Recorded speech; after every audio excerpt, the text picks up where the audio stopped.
Welcome to Pigeon Talk One-on-One, topic with conditioning, preparation, and system. Pigeon Talk with Jaime Lim and Aaron Claudio. Pigeon Talk One-on-One, powered by Delomi Probiotics, Bear Sale, Wingmaster, Bona Mix, Royalties, Victory, Gasty Pro, Burlington, Mikusin, Haggis.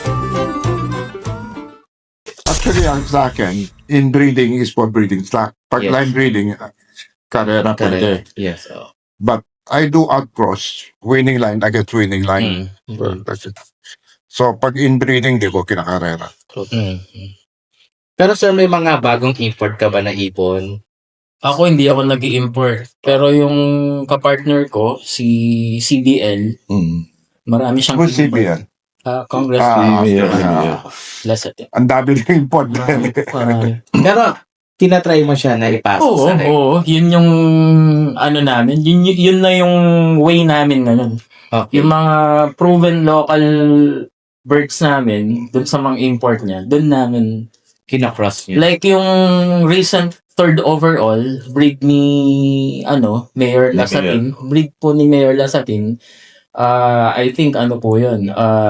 Cross nung 2K winner, kinross niya dun sa Alcandari. Tapos yung anak nung lumabas dun sa 2K and Alcandari, kinross niya dun sa Greg Rackets.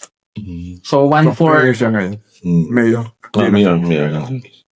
So yun yung reason. So Yung basically, Alcandari, naging sir, success is, yung ano yun? experiment. Middle East bird? Alcandari. Oh. Middle East, no? Ano siya, placer ng nakalimutan ko yung OLR eh. Kuwait, Middle East, Kuwait, or Dubai? Dubai. Si Alcandari po, Kuwait yun. Kuwait. Pero yung Ibon, kasing OLR yun, hindi pa tayo eh. Yung isang OLR sa Europe. Europe na. Victoria? Victoria Falls. Victoria Falls. Okay. So, doon siya galing. Doon siya. Yung galing, yung parang lolo ng winner ngayon. Okay. Alcandari. So, talagang long distance bird din siya. Hindi ko masabing long distance hindi ko makonclude na dahil long distance yung ibon kaya nanalo dito. Kasi kung ako iniisip ko swerte, yung swerte tingin ko nasa breeding. Yung sa race konti lang. Kasi meron kang bibilin minsan yung breeder nyo po napakamahal pero there's no guarantee No guarantee. na yun yung magpo-produce ng mga Tama yun. Oo. Minsan, lumilitaw yung mga winner dun sa hindi mo ina-expect na breeder na magpo-produce. Kaya nga sinasabi ko, mahiwaga ba tibo? No? Sobrang Nobody hiwaga. can conclude. Sobrang hiwaga talaga. Sabi sa import ko, mga 10% lang ang nagagamit ko. Pero hindi rin. I started my breeding program yesterday. Meron sa bloodline, ang dami ko nun. Ginong yaya na lang ibigay. Hindi, totoo. Totoo. So, sortean din sa pairing, no? Tingin ko po pag swerte factor, mas siya sa breeding. No, kaya sa pairing, kung tukma sila, Yung makapag-produce ng yung pairing, nag-click. Yeah. Yan, halos lahat mga anak nun. I-maintain mo na yun. Kasi kung nagagaranti lang po yung panalo natin sa breeding, let's say, example na lang po, yung mga 2K rings natin. Di ba po? Hindi mo naman nilalagay yan dun sa mga subok mo eh. Yes. Most likely, ilalagay mo yan dun sa winner to winner, kapatid ng winner. O yung nagpa-produce ng winner. Before. Oo. Kung nagagaranti po natin yun, edi wala nang natalong 2K. Yes. Laging maraming pumaparting 2K. Ba't ang konti ng pumaparting ng 2K? Ang hirap Itong last race, ilan 2K na-party mo? Tatlo po. Tatlo. Tatlo. Kasi itong last race natin, halos may race. Itong South siguro. Ganun pa rin. A few days ago, nadali ako sa Alabinos. Dami na wala. Oo. Pero umuwi rin. Ang hirap na talaga. Sabot po yung panahon. Tanghali, 34 bird pag pula ko. Bago-bago yung mga Grabe. Tsaka tsaka parang yung weather natin, naka-sudden change, no? mabilis. Mamaraw. After ma-release yung ipon mo, within 3 minutes, Saka yung wind. umuulan na Yung kagad. hapon. Kaya ang hirap. Yung last nyo sa Paris, ganun din nangyari. Hmm. Sinag yung araw, pinakawalan yung BBC, BBCM. Tapos maya-maya biglang umulan. Umulan na. I-release yung sa inyo, no? Oo. Ano po yung nangyari? Mabilis magbago yun. Ganun nangyari sa mga races natin. Ganun, ang hirap nga, mahirap pagtansya. Kaya ako bilang racing chairman, nahihirapan ako. Kaya minsan, nadidelay kung hindi na-delay. Tsaka para this year, Hirap no? eh. Ang hapa ng ulan, ha? Oo. Nga ba? Oo, hapa. Kaya mo December na, kanina umaga ang init ngayon, umulan. Di ba? Tsaka minsan Ang pag hirap eh. bumuhos, ang lakas. Mahirap tansyahin. Talagang climate change. Dati November pa lang, wala nang ulan. Wala na. Yes. So, dapat ngayon December, wala nang bagyo. Wala. Oo. Ganun. May bagyo pa pasok ulit. Mga ramdam. Mas. Kaya unpredictable talaga ngayon, climate change din talaga. Climate change, Isa sa mga. So let's proceed naman, Boss Joey, sa training system po ninyo. Training system. Oo. So, nagsisingle-toss po ba kayo? Paano kayo sumasabay kapit sa club po ba kayo or nagsiself-training po muna kayo? Very basic rin po. Ginagawa rin po ng iba to. Yung bago sumakay ng truck, syempre, sasanay mo muna sa ano. Alam naman po natin lahat yun. Walang sikreto na po sa ano eh. Dahil kung bigla may isasama sa truck, mawawala. Magulo eh. Yes po. Tapos ang ano ko lang sa training, ang parang ano ko, walang fix na training program.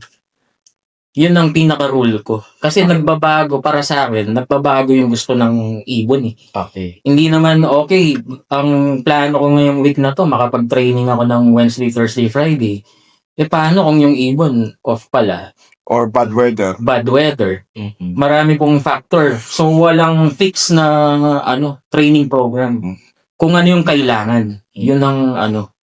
Kaya kaya napaka-importante yung Loftman magaling sa observation. Yun yung napansin Yan ang ko. importante Yun yung talaga. number one dapat maging quality ng magaling na Loftman. Observation. Kasi mali lang yung ano niya sa'yo. Ba, tinanong ko, kumusta yung mga ibon? Pwede ba tayo mag-training bukas? Kung mali po yung information na binigay sa akin, imbes na makatulong na mag-training kami bukas, kailangan pala ng ibon, pahinga. Tayo nga. Eh di, imbes na makatulong, eh di lalo pang nag-off yung ibon. So, mali ang feedback sa'yo, di ba? Kung anong kondisyon ng ibon. Kung yung Loftman nyo ba sinungaling, like, nagpalipad ka ba ng, dapat lumipad ng kasing oras. Boss, nagpalipad ako, ngayon pala lumakwat siya, boss. Yun na, dun kayo medyo malilikaw. So, pagdating sa akin, sir, wala akong fix na training program. Okay. Ang rule ko lang, the more na na-train ko yung ibon, the more para sa akin na mas nakatulong sa kanya. So, kung nakapag-train ako ng 3 times a week, ibig sabihin, yung ibon, top form siya. Nakapag-training ako ng 3 times a week eh. Kondisyon ng ibon. So, ano mga laps na po ng ano po natin na isasampay mo na siya sa club training? Yung mga sign po ng mga ibon po ninyo. Usually, pag nakapag-toss na kami ng ng at least 10 times, tapos at least 1 hour flight. And, Yun na kami. pag sumasakay Sasakay kayo, na sa club. pag sumasakay kayo sa truck, ilang kilometers na yung training ng truck? Iba-iba, boss eh. Iba-iba. Last time, nung makahabol kami, chinempuhan na lang namin yung training natin, yung back training. Pero yung clubhan, malayo-layo na po. Pero kung first sakay, dun kami sa para Kabanatuan, yung mga 1 hour flight na hindi namin binibigla sa truck. Pareho tayo. Ay, based on 1 hour flight. Oo. 1 hour flight. So, nagsisingle tossing po ba kayo or room tossing? Single toss. Nagsisingle tossing. Baka na how many times na Gradually. Hindi mo kasi pwedeng biglayin ng single. Bago ka makarating sa single, nakailan tos na kayo? tayo boss, di ba marami tayong maglipad. Una, sanay namin grupo. Tapos, gradual per training box, 5, 3, hanggang makarating ka dun sa, Yung single to solo-solo. yes po, single toss. Medyo tiyagaan lang, lalo na kung marami po. Usually, nakakapag-single toss po kami pag malapit na yung dirty. Okay. And yung single toss mo, ilang minuto 5 ang minutes lipat? po, 5 Every minutes. 5 minutes. 5 minutes. Tiyagaan talaga.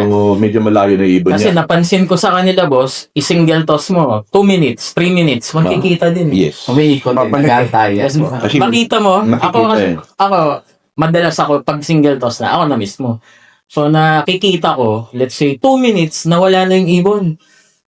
Dahil nagmamadali, sayang oras, sabi ko. Makita ko yung ibon dumadating by 5, 3.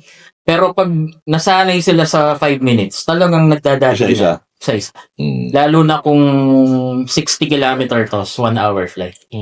Kasi within 2 minutes, kahit ano ba yun yung isa, din tinakulo yung pangalawa, makikita pa rin niya yung ano yung isa. Kilala niya eh. Oo. Kilala niya yan eh. So yung tong nasa unahan, pag nakita mo yun sa likod, parang babagal siya, parang may kasama siya. Or babalik. Yes. Yeah. Ganon. So pagka 5 minutes, malayo na. Dediretso na talaga yun. Makihintayin talaga yan eh. Baka 2 minutes na, 1 minute to 2 minutes na diferensya. Makihintayin pa rin ibon. Makikita-kita pa rin sila sa area. Ang hirap. At tingin ko po yung nag-i-evolve talaga. Yung pagkukondisyon. Yes, oh.